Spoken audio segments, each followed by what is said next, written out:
At Forbes, I cover the business of music, and a lot of the time I end up writing lists about the top-earning hip-hop acts. And the guy I'm about to introduce is usually #1 on those lists. Really a man who doesn't need any introduction, Sean Diddy Combs. Whoa. Oh, my God. How y'all doing? What's up? Can they hear me? We good? Can y'all hear me out there? Can you hear me? All right. I just want to thank y'all for coming out. Thank you very much. All right. You've talked before about how Biggie was an inspiration to you in many ways, but in fact, you guys discussed something like Revolt way, way back, way before he died. Tell me a little bit about that. No, we just always discussed not having to count on radio or any of the music video channels to be successful. And we didn't know that this day right here would come, but you know, we always had a discussion about like how can we just take, you know, the power into our own hands of just having to deal with so many kind of BS politics in the music game. What do you think his career trajectory would have been, you know, if he were alive today? Where do you think he would have gone from where he was in the mid-90s? Yeah, I think that he would have probably been an R&B singer. He loved R&B. He would have transitioned being an R&B singer. Matter of fact, we're going to put out a clip on Revolt of him singing a Jodeci song. So make sure if you don't have Revolt, you're not going to be able to see it. Or go to revolt.tv.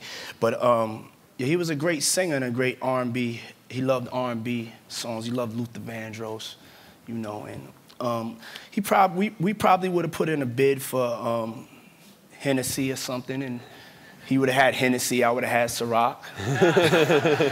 And you know, I mean, I think people ask that question all the time. I just know that the bar would have remained raised in the world of hip hop. So I think that losing him, losing Tupac, losing a lot of people that we've lost, it kind of lowered the bar for a minute. And now I think that bar is getting raised back up by this new generation of artists that are really taking their times and putting their hearts and their souls into their music. So I want to give a shout out to all those artists, up and coming artists. Keep doing your thing. Tell the truth, man. And you don't put no cut on it. Don't sugarcoat it. Give it to us how it's supposed to be. And that's what hip hop and music, rock and roll, alternative music, even dance music is supposed to be about. It's about the truth. The truth will set you free. All right. Thank you. Thank you. I just want to tell y'all, like, I'm nervous up here, so the louder that y'all clap, it makes me not nervous. So, you know. What do you look for when you're hiring young people into your organizations? What characteristics? I'm looking for a certain level of passion that's unique. I'm looking for people that are smart. And people that are fearless in the sense of they know what it's, or they have an idea of what it's going to take for us to accomplish our goal. And you find that in some people break down early, so there is in a startup company, there is sometimes a lot of turnover. But one thing I want to say, thing about this generation, I would say as a whole, just I feel blessed because I was able to be born in 1969, and everything was going on in 1969, from the Vietnam War to President Kennedy's assassination, Martin Luther King, all types of things was going on in 1969. That's when the change, Black Panthers, the change was coming. Then I got to grow up in the 70s, you know, as a child and be trained with that music and that whole vibe you know, around me, and then I got to grow up in hip hop in the 80s. Then I got to put it down in the 90s, and so I feel like that's a blessing. And through that journey, I've been able to see the different types of like youth movements, and I would say this is one of the most intelligent generations that we have ever had. This is one of the most entrepreneurial generations that we have ever had. And so that has really had me be very passionate about empowering people that are young with a dream and also learning how to be patient with them. So one of the things with Revolt is you come to our office and you'll see every color. It's like one of the things I'm the most proudest of. You'll see every color, every ethnic group, but you will see something, you'll see people of all ages, but it will be a majority of people that are young, that are the future.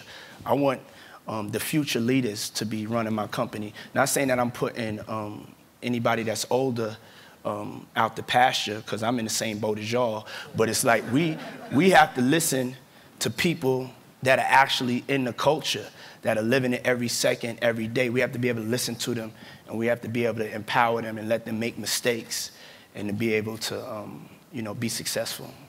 A while back at Cannes, you said, advertising sucks. Tell me a little bit more about that and what advertisers need to change to stop sucking. Yeah, no. I don't really remember saying that. Because I work with advertisers every day, and I love you guys. But I was just trying to get some constructive criticism. Maybe I had a couple too many drinks the night before.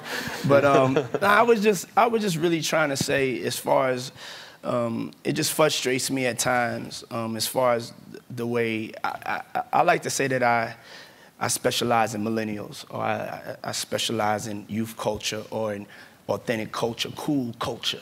I call myself a curator of cool. I'm not always cool though, so but that's what I like to call myself when I'm in the zone. But what I was saying was that people, if you're going to advertise to a culture, you need to engulf yourself in that culture. It's not just about running commercials or putting up banners or having signage at a festival. It's about actually being in the trenches, being in the know, actually embracing and being an intricate part of their lifestyle. Not speaking to them, not speaking at them, speaking with people. And so that's all I was trying to say, is trying to help out and just say that advertisers will have a better chance on being successful if they really find out, take the time to ask questions and find out what people want, and take the time to give them what they want, but then figure out also a way to show them what they need. And that's what I try to do. Right. After all these decades in the business, and in many businesses, what drives you? I mean, you've accomplished quite a lot. I mean, you could just kind of sit back and enjoy it. What makes you keep going forward? What pushes you? To be honest, I went through like a year and a half of being uninspired.